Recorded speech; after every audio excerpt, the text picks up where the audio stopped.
करे शंभु मृगे, मेरी एक नहीं पलैया, मेरी तो एक पल भी नहीं गई है मेरे जीवन की, अर्थात अविनाशी परमात्मा हूं मैं।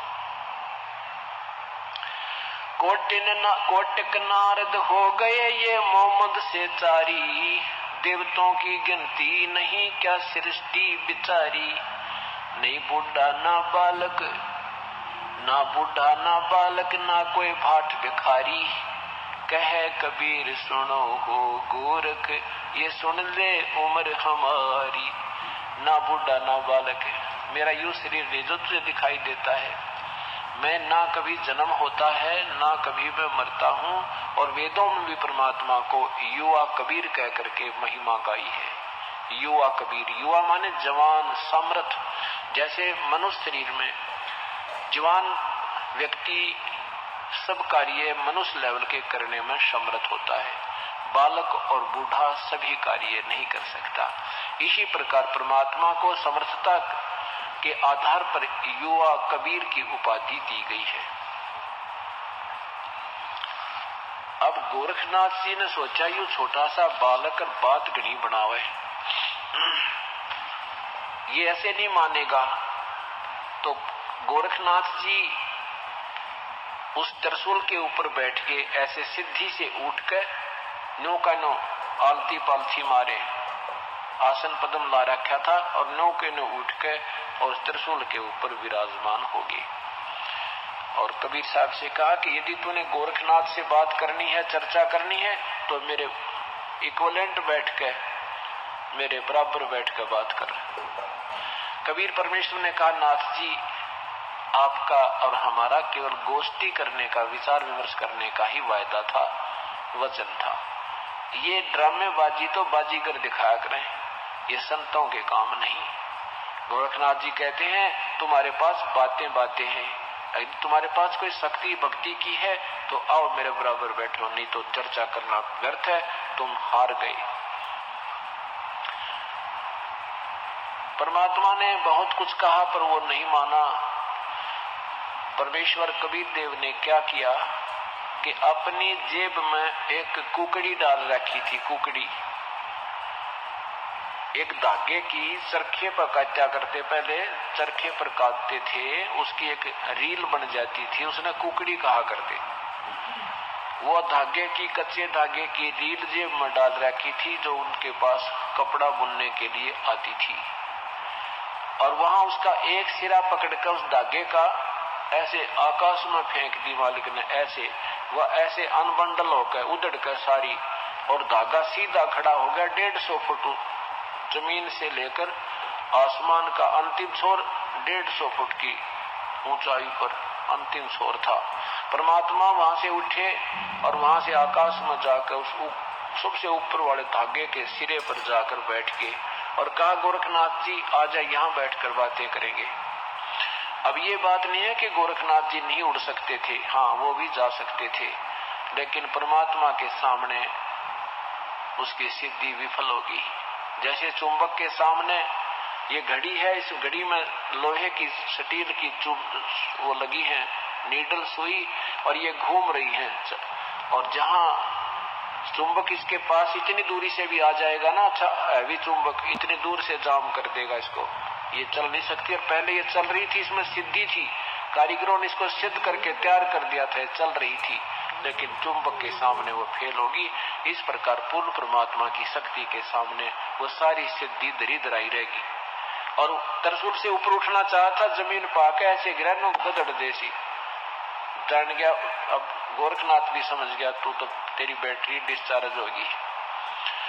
अब समझदार थे, विद्वान पुरुष थे, साधक थे, नेक नीति थी गोरखनाथ में, लेकिन यह थोड़ी सी हल्दी की गांठ मिले पाछपन सारी स्वाभाविक बन ही जाता है, इस जीव की बड़ी कमजोरी है यार। और परमात्मा यही आट हटाने के लिए, यही दुर्बुद्धि हमारे से समाप्त करने के लिए रह रह कर ज्ञान कराते हैं। जीव की कोई औकात नहीं है, ये 2 दिन का ढमढम अपना भक्ति कर लो भाई। क्या बताते हैं कि सुख देना 84 भुक्ति बना पजावे खरवो, तेरी क्या बुनियाद पुरानी तो पेंडा पंथ पकड़वो। एक सुखदेव जैसे ऋषि भी आज वो ऋषि बने, पहले कहते हैं वो भी गधा बना था, पुजावे पे खर बना। और तेरी क्या बुनियाद नादान, अपना भक्ति का मार्ग पकड़ दे, इन बकवाद छोड़ के।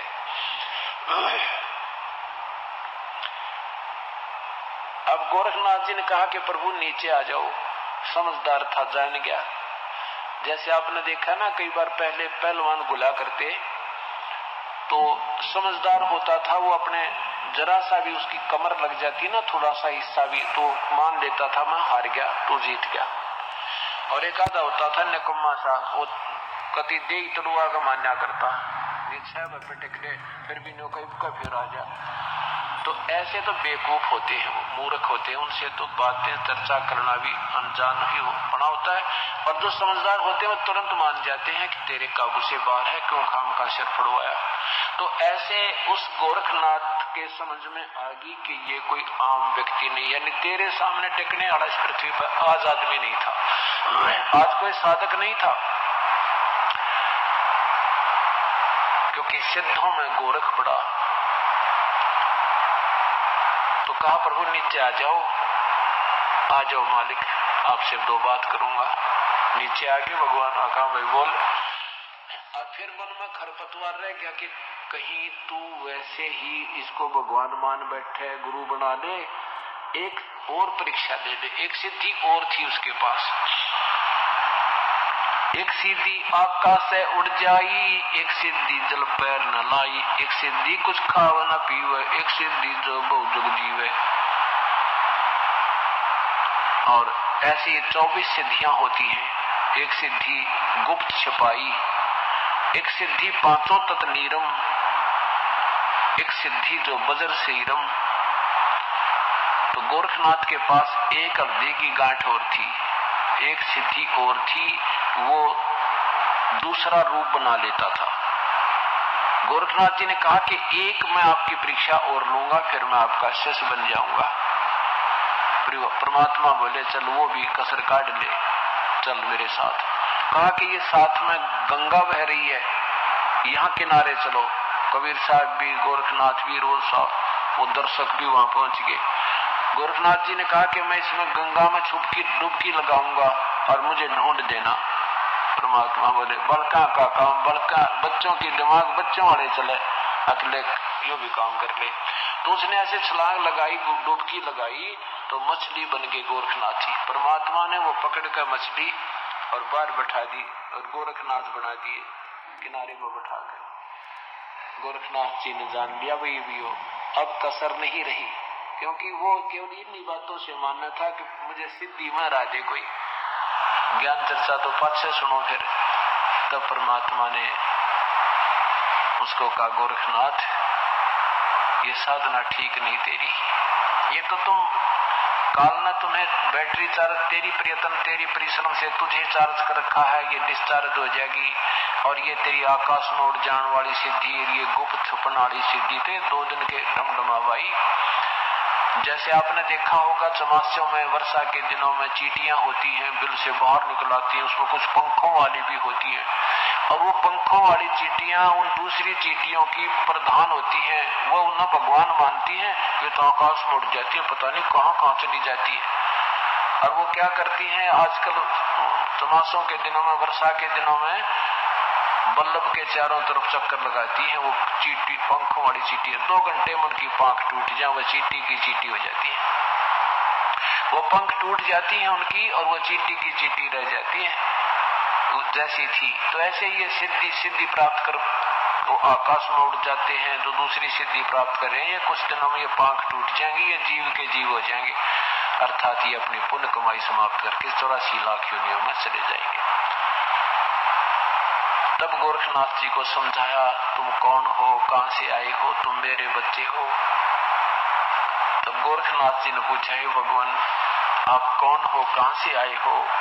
तो क्या बताते हैं, अवधू अवगत से चल आए, कोई मेरा भेद मर्म ना पाया। मेरे विषय में ना तेरा ब्रह्मा जानता ना विष्णु ना शिव, मुझे बॉडी भूत समझे सारे। कही वैसे ही कोई सिद्ध साध होगा, किसी लोक तो आया होगा। इन ब्रह्मा विष्णु महेश्वर को एक ब्रह्मांड का विज्ञान नहीं पूरा, ये कौन कितना के आया है, ये सत्य मान लेना। क्योंकि हम आध्यात्मिक ज्ञान से बिल्कुल अपरिचित हैं, हमें कोई ज्ञान नहीं है। ये तो परमात्मा आते हैं तब अपना विस्तार विस्तृत एक ज्ञान सुनाते हैं, तब ये जीव उस परमेश्वर पर आकर्षित होता है, इन औरों से मन हट जाता है। अवधू अवगत से चल आया, मेरा कोई भेद मर्म ना पाया। ना मेरा जन्म ना गर्भ बसेरा, बालक बन दिखलाया। काशी नगर जंगल में डेरा, काशी नगर वहां जल कमल पडेरा, तहां जुला ही न पाया।